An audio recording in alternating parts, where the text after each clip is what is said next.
तो चलिए शुरू करते हैं आज की हॉरर स्टोरी। आज जो मैं आपको घटना रियल हॉरर स्टोरी बताने जा रहा हूँ उस पर आप शायद ही यकीन कर पाओगे। हमारे यहाँ एक प्राचीन रहस्यमय किला है जो असीरगढ़ किले के नाम से जाना जाता है।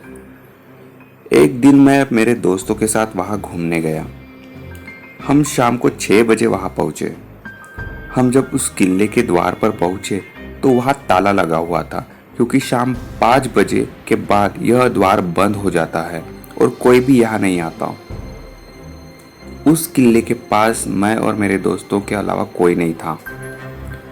अब हमने सोचा कि इतने दूर आए हैं तो बिना किला देखकर जाए तो बात हजम नहीं होगी। फिर हमने देखा कि गेट के पास एक दीवार पर से किले के अंदर जाने का थोड़ा सा रास्ता था। हम तीनों उस रास्ते से किले के अंदर चले गए। अब हम किले में घूमने लग गए। वो किला काफ़ी साल पुराना था और हम ये किला देखकर टीवी में आने वाले सीरियल की याद आ गई हमें। हम बातें करते हुए आगे बढ़ रहे थे। ऐसे घूमते घूमते हम एक बंद अंधेरे हिस्से में जा पहुँचे जो 2 मंजिला था। मैं छत पर चढ़ गया और मेरे दोनों मित्र नीचे घूम रहे थे।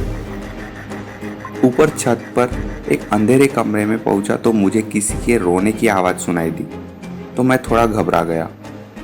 जब हिम्मत करके आगे बढ़ा तो मेरे सामने एक बूढ़ी औरत कोने में बैठे रो रही थी। मेरे पसीने छूटने लगे। मैंने वहां से निकलने का विचार किया, लेकिन फिर हिम्मत करके उस औरत की तरफ बढ़ा और उससे पूछा, माई, इतने अंधेरे में आप क्या कर रही है? यार डर नहीं लगता? लेकिन वो औरत थोड़ी देर चुप रही और फिर बोली, क्या तुम मुझे सुन सकते हो? मैंने डरते हुए कहा, हाँ, मैं तुम्हें सुन भी सकता हूँ और देख भी सकता हूँ। फिर उस औरत ने कहा कि कई सालों से इस किले में मदद की गुहार लगा रही हूँ, लेकिन कोई यहाँ सुनता ही नहीं, और आज तुमने सुन लिया। अब मैं समझ गया था कि वो कोई आत्मा ही थी।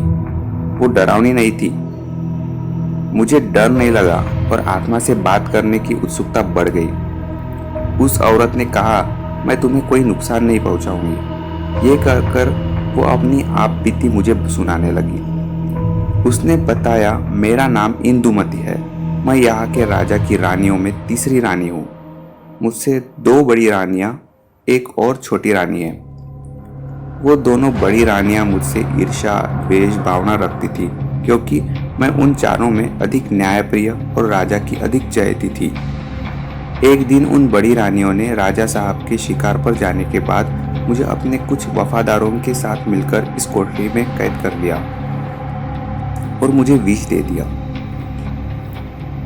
इस सारी घटना को राजा और प्रजा से छुपा दिया गया। उनके सामने एक झूठी कहानी बता दी गई और सांप ने काट लिया, ऐसे कहकर वो बात वहीं पे टल दी गई। कुल मिलाकर मुझे षड्यंत्र का शिकार बनाया गया। अभी मेरी आयु पूरी नहीं हुई थी और मैं षड्यंत्र का शिकार होने के कारण प्रेत योनि में चली गई और मैं यहाँ इस कोठरी में ही रहने लगी। आज इतने वर्षों के बाद तुम आए और तुमने मेरी आवाज़ सुना और मुझ पर विश्वास किया, उसकी मैं बहुत आभारी हूँ। मेरे तो रोंगटे खड़े हो गए थे। फिर उसने मेरा माथा चूमा और मुझे आशीष दिया। मेरे देखते ही देखते वो सूरज की तरह चमकने लगी और एक बहुत तेज प्रकाशवान गोले में तब्दील हो गई।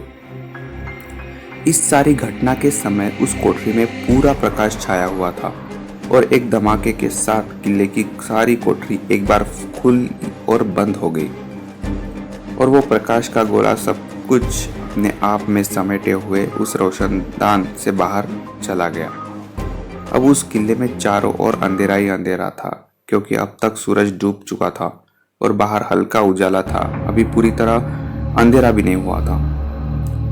थोड़ी देर में मुझे मेरे दोस्तों के चिल्लाने की आवाज सुनाई दी, रोहन, रोहन इधर आ। आप ये सुनकर विश्वास नहीं करेंगे कि 20 मिनट तक उस किले में बेहोश था और मेरे दोस्त मुझे ढूंढते हुए यहाँ पहुंचे। मुझे आंखों में मोबाइल के टॉर्च की रोशनी से होश आया। मैंने दोस्तों को पूछा कि वो औरत कहाँ गई और मैं बेहोश कैसे हो गया। दोस्तों ने कहा, यहाँ तो कोई औरत नहीं थी। तेरा सर शायद सीढ़ियों पर चढ़ते वक्त छत से टकरा गया होगा। तेरे सर पर चोट का निशान देख, ऐसा लग रहा है। मेरे तो होश उड़ गए थे कि 20 मिनट तक मेरे साथ जो भी हुआ वो केवल भ्रम था या कोई सपना। जब मैंने मेरे मित्रों को मेरी कहानी, ये रियल स्टोरी बताई तो उन्हें भी विश्वास नहीं हुआ। अंधेरा काफी हो चुका था और सहमे हुए हम सब किले से बाहर आए। मित्रों, इस तरह मेरा आत्मा का साक्षात्कार हुआ। जो मेरा भ्रम था या सच्चाई मैं खुद नहीं जान पाया।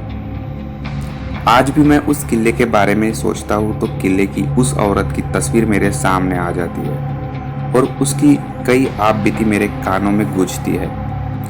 तो मित्रों, अगर आपको मेरी ये आप बीती रियल हॉरर स्टोरी पसंद आए तो अपने मित्रों को जरूर शेयर करें। मेरे ये चैनल को सब्सक्राइब कीजिए, लाइक कीजिए। Thank you.